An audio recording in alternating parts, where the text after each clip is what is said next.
Անցնում ենք մենք ուղին կյանքի, որտեղ անցյալն է ուղղորդում ապագայի, ճանապարհներն են մեր ճակատագրի, հույսի լույսով լցնում մեր ամենքին։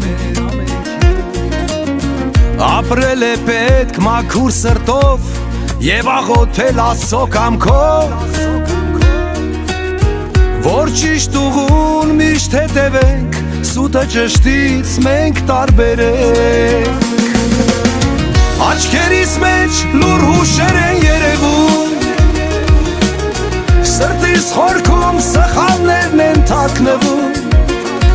թե կարող ես ուշ տուրից Տեր Աստված, գտնեմ ճամփաս, բուժեմ սիրտս դարդոտած։